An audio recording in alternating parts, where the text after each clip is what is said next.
I thought I had found the love of my life, until little lies turned into secrets and the person I trusted most was actually using me. Here's how I finally uncovered the truth. I remember the first time I saw him. He was laughing at something so small, so insignificant, but it made him look alive. I felt it immediately, like the world had folded in on itself and somehow left just the two of us standing there. His name was Adrian, and everyone said I was lucky. I didn't argue. I believed it. The first few months were everything I'd ever dreamed of. Dinners that lasted too long, walks under the streetlights, kisses that made the cold disappear. He listened like I was the only person in the world who mattered. I gave him everything, my time, my trust, my heart, without hesitation. And then, little things started slipping through. At first it was small, a text I glimpsed on his phone, quickly hidden. A laugh at a joke he didn't tell me. He'd canceled plans last minute, saying work, saying friends, saying nothing at all, just leaving me with a pit in my stomach. I tried to brush it off. Maybe I was being paranoid. Maybe love just felt messy sometimes. But love didn't make me feel anxious all the time. Love didn't make my chest tighten when he stepped out of the room. Love didn't make me wonder if everything he said was a lie. One rainy evening, I was scrolling through our shared photos. There he was, smiling at me, his arm around my shoulders, and yet the background was unfamiliar. Not our apartment, not the places we'd gone together. My stomach dropped. I paused the screen. Something wasn't right. The next day, I tried asking casually, hoping I was overthinking. "Where was that?" I said, pointing to the photo. He smiled that same charming smile that had melted me months ago. "Oh, that? Just some friends from work." And that was it. No details, no names, just his hand on my shoulder, and a laugh that didn't reach his eyes. I wanted to believe him. I needed to. I kept telling myself love wasn't perfect, that everyone hid little things, that maybe I was too suspicious, but something inside me whispered otherwise. Late at night, I lay awake, staring at the ceiling, remembering the tiny inconsistencies piling up. That little voice kept growing louder, gnawing at the edges of my certainty until I knew. This wasn't just forgetfulness or small mistakes. There was something he wasn't telling me, something he was hiding. I didn't know yet what it was, but I made a decision. No matter what, I wasn't going to be blind anymore. I had to see the truth, even if it hurt, even if it meant losing everything I thought I had. If you noticed tiny lies from someone you loved, would you confront them immediately or wait to see if they revealed the truth themselves? After that night, I started noticing things I had overlooked before. Little lies, small moments that seemed insignificant but piled together like cracks in glass. He'd say he was working late, and then I'd see a post on social media that didn't match his story. A dinner he forgot to tell me about. A laugh at a message I couldn't see. Every time I asked, he smiled and waved it off. "You're imagining things," he'd say. "It's nothing." I wanted to believe him. I tried. I kept telling myself love wasn't supposed to be perfect, that everyone had secrets, that maybe I was too suspicious. But something in my chest tightened every time I heard a laugh that didn't reach his eyes. Then came the night that changed everything. I was making coffee when my phone buzzed, a message from a number I didn't recognize. "Tell her it's nothing. Keep her in the dark." My hands froze around the mug. My heart hammered. Who was this? And why was someone telling him to lie to me? I tried calling him, but he didn't pick up. I paced the apartment, mind racing. Maybe it was a mistake. Maybe someone was playing a prank. But the pit in my stomach told me otherwise. The next day, I followed a quiet instinct. I checked his laptop, carefully, just out of curiosity. And that's when I saw it. Messages with another woman. Messages that made my stomach twist. Messages that weren't just flirting, but planning. Secrets that weren't meant for me. I couldn't breathe. I closed the laptop, my hands shaking. I kept thinking, how long? How long has he been using me? How much of what I believed was real? I wanted to confront him immediately, but fear kept me silent. Fear of losing what I loved. Fear of facing a truth that could shatter everything. For days, I watched him, noticing patterns, inconsistencies, hidden glances. I started documenting everything in a small notebook. The texts, the canceled plans, the suspicious calls, every detail. I needed proof, something undeniable. And yet, despite all this, a small part of me clung to hope. Maybe he had an explanation. Maybe I was wrong. Maybe love was just complicated. But love shouldn't make you feel like a stranger in your own relationship. Love shouldn't make your heart race with anxiety instead of warmth.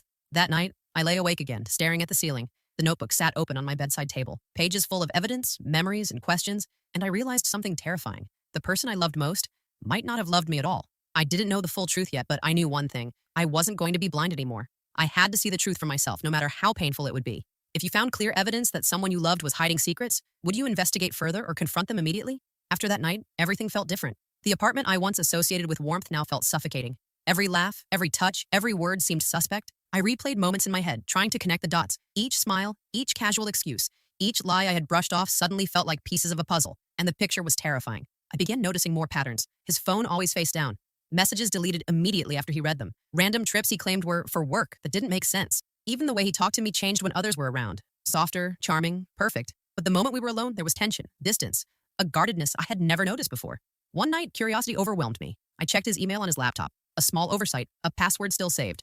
I wasn't proud, but I needed the truth. And there it was. Emails, carefully hidden, full of promises to someone else. Conversations I wasn't supposed to see. Plans that excluded me. There was no doubt anymore. The person I had loved, trusted, and shared my life with was living a double life. And I was just a part of it, a placeholder, someone to be used and controlled. I shut the laptop with shaking hands, trying to breathe. Anger, heartbreak, disbelief, and sorrow swirled inside me. I felt betrayed, not just by him, but by my own judgment. How had I missed it? How had I let someone manipulate my feelings so completely? But I couldn't wallow. I had to act. I had to understand the full extent of the deceit. I began keeping a detailed record of everything: the lies, the hidden messages, the strange behaviors, every dinner he skipped, every friend he avoided introducing me to, every small contradiction I had brushed off. I was creating a map, a timeline of betrayal. The more I documented, the more confident I became. I realized he had been very careful, very clever, but not careful enough. Every pattern, every slip, every small inconsistency was a clue. I started to feel a strange mix of fear and empowerment: fear for what I would uncover, empowerment for finally seeing clearly. I also started confiding in my closest friend, though carefully.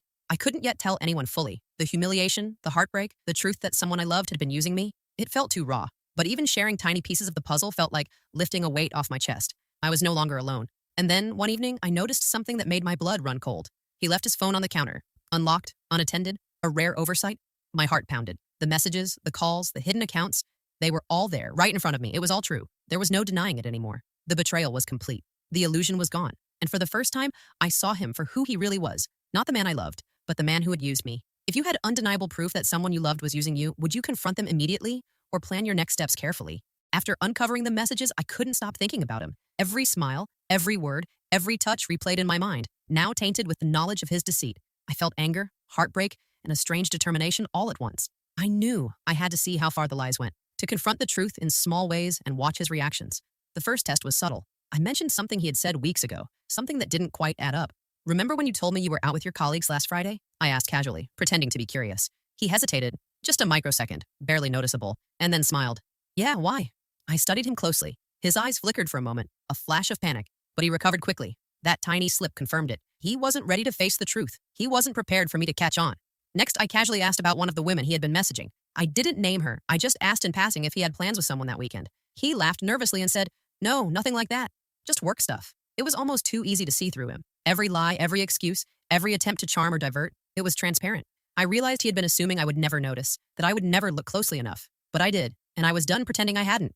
I started keeping a small journal, documenting every lie, every slip, every hidden message I discovered. It wasn't just proof, it was a map of deception, a way to understand the depth of his manipulation. I wanted clarity. I needed it. The worst part was realizing how much I had invested in him. My time, my emotions, my trust.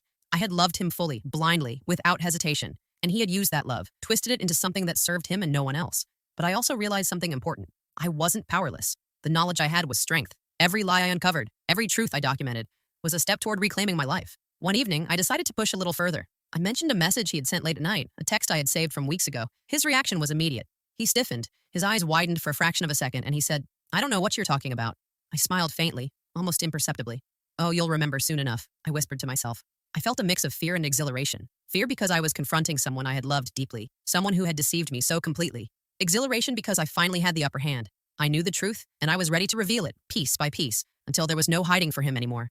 I realized that this wasn't just about betrayal anymore. It was about control, taking back my power, exposing the lies, and reclaiming the version of myself that he had tried to manipulate. And for the first time in weeks, I felt a sense of clarity, sharp and cold, cutting through the heartbreak like a blade. If you caught someone you loved in multiple lies, would you expose them immediately or test them carefully to understand the full truth? By now, I knew I had to be meticulous. Guessing wasn't enough, and my heart couldn't survive another round of half-truths. I started gathering evidence. Every text, every secret email, every hidden account he had used to manipulate or deceive. It was exhausting, but it felt necessary, like building a fortress around my heart, protecting myself from further pain. I remember the night I found the final piece. His laptop was unlocked, a careless mistake he hadn't made before, and there it was, a document he had been keeping, a kind of personal ledger detailing every interaction, every lie, every manipulation. He had categorized people, including me, as if I were a project to control, monitor, and eventually discard. I felt sick, but I also felt a strange surge of power. I wasn't just a victim anymore. I had the facts, the timeline, the undeniable proof of who he really was. The betrayal was complete, but so was my clarity. The next day, I confronted him subtly, not accusing outright, but testing his reactions. "Funny," I said, holding up my phone casually. "I keep finding messages I didn't see before." "Strange, isn't it?" His smile faltered, just for a moment, and then he tried to cover it with humor. "You're imagining things, really." I didn't respond. I let him stew in his own guilt. I could see it in the micro-expressions, the quick breaths, the little tells I had learned to read like a book. I also started confiding in my closest friend, careful not to give away the full scale yet. She helped me rationalize, piece things together, and plan my next steps. I couldn't let emotion drive me. I had to be strategic. There was too much at stake, not money, not appearances, but my dignity and my self-respect. Then came the messages I'd been waiting for, indirect admissions. A slip here, a forgotten deletion there. He was cracking under the pressure of his own lies, revealing more than he realized. And every time I documented it, photographed it, saved it, I started noticing the change in him too. He became defensive, distant, controlling in subtle ways as if he sensed that the game was slipping out of his hands. And he was right. I was ready. I knew exactly what I would say and when I would reveal everything. That night, I couldn't sleep. The notebook lay open on my bedside table, filled with every lie, every secret, every betrayal. I stared at the ceiling, heart pounding, thinking about the confrontation to come. I knew it would hurt, but I also knew I couldn't remain silent.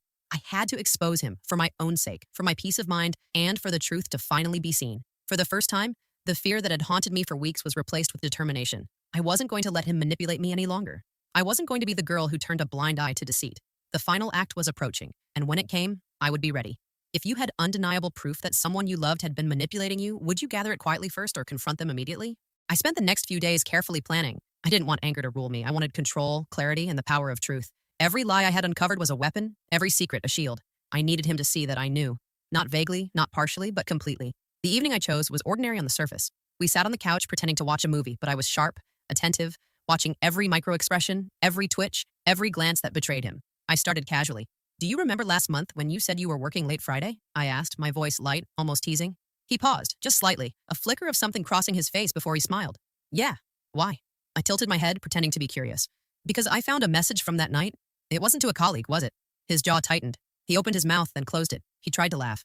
"It's nothing. You're imagining things." I didn't say a word. I let the silence stretch. I had him exactly where I wanted. Every little slip, every failed attempt to charm or divert was evidence of the truth. I reached for my notebook on the coffee table, pretending to stretch. The notebook was open, pages visible, filled with dates, messages, emails, and notes about his lies. He saw it. His eyes widened just slightly. Panic flickered. Then he quickly masked it.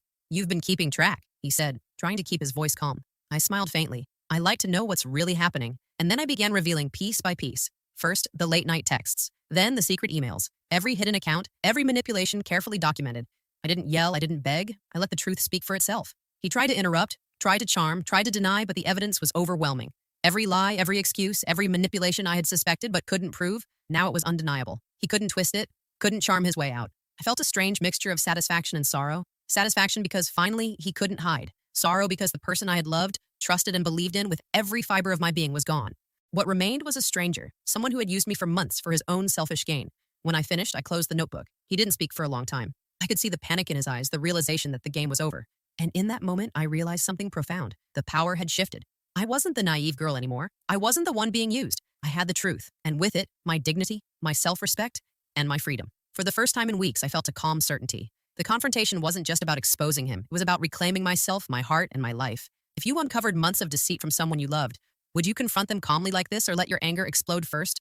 The room was heavy with silence after I closed the notebook. Adrian sat frozen, eyes darting, trying to calculate how to respond. But there was nothing he could say. The truth was absolute, undeniable, a record of months of deception laid bare before him. I felt a strange mix of emotions. Relief that I had confronted him, anger that I had been used, sorrow for the person I thought I knew, now revealed as someone I didn't.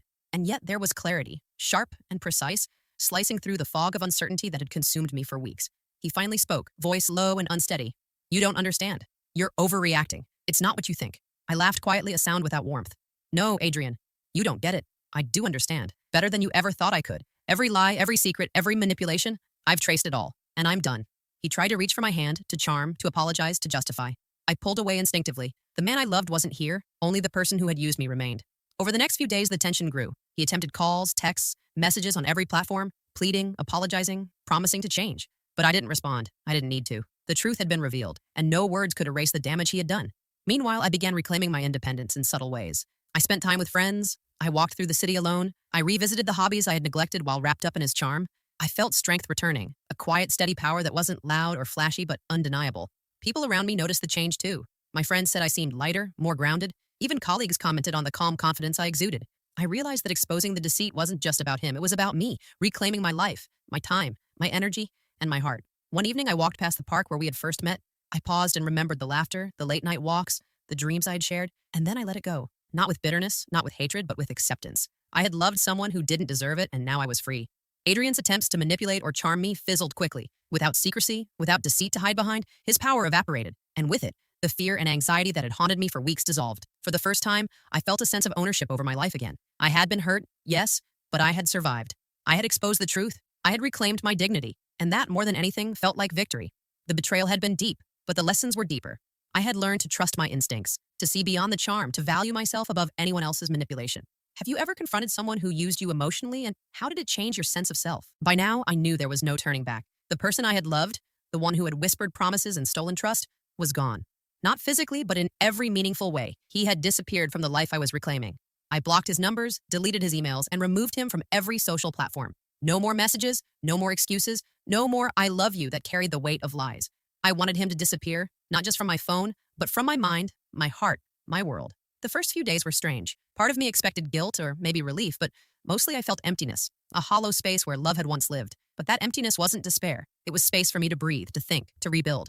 I began filling that space with myself. I took long walks alone, revisiting the city streets I had loved before him. I cooked meals I had ignored, listened to music I hadn't touched in months, and wrote in my journal. Not to document betrayal this time, but to remember myself. Friends became my anchor.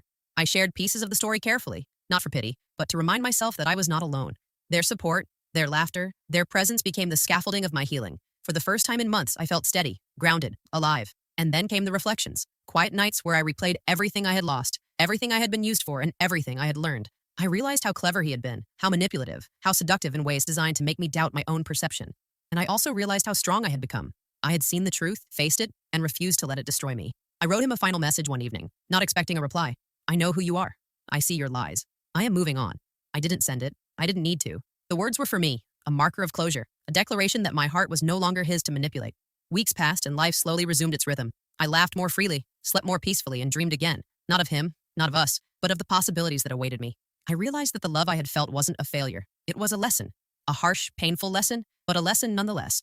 I had loved fully, I had trusted, and I had survived deceit without losing myself. That survival, that reclamation, was something no one could take from me. And for the first time in a long time, I felt hope. Not naive hope, not the desperate hope of someone clinging to another's affection, but quiet, steady hope in my own resilience and the life I was building. The person I had loved most had used me, yes, but I had revealed him for who he truly was, and in doing so, I had revealed myself too, stronger, wiser, and ready to embrace life on my own terms. Have you ever had to cut someone out of your life completely to reclaim your peace? And how did it feel? By now, life had begun to feel steady again, though the memories of Adrian still lingered like shadows in the corners of my mind. I didn't seek him out, didn't think about revenge, didn't crave closure from him. Instead, I turned inward, examining what had happened and what it had taught me. The first lesson was clarity. I realized that love, no matter how intense, doesn't excuse deceit. Charm and affection can mask manipulation, but the truth always emerges. I had allowed myself to be blinded by the person I wanted him to be rather than seeing the person he actually was. Recognizing that difference became my first step toward freedom. The second lesson was trust in myself. I had doubted my instincts for weeks, questioning whether my suspicions were valid. But every inconsistency, every hidden message, every micro-expression had been real. Listening to that quiet voice inside me, the one I had ignored for too long, had saved me from continuing in a relationship built on lies. My intuition had been right all along, and I vowed never to ignore it again. The third lesson was strength. It wasn't just the strength to confront him, though. That had been monumental. It was the strength to face the heartbreak, to feel the anger, to acknowledge the betrayal, and still move forward. I realized that surviving deceit wasn't a sign of weakness, but a testament to resilience. I had loved fully, been used, and yet I remained whole. I also discovered the importance of boundaries. Love doesn't mean losing yourself. It doesn't mean sacrificing your dignity for someone else's comfort.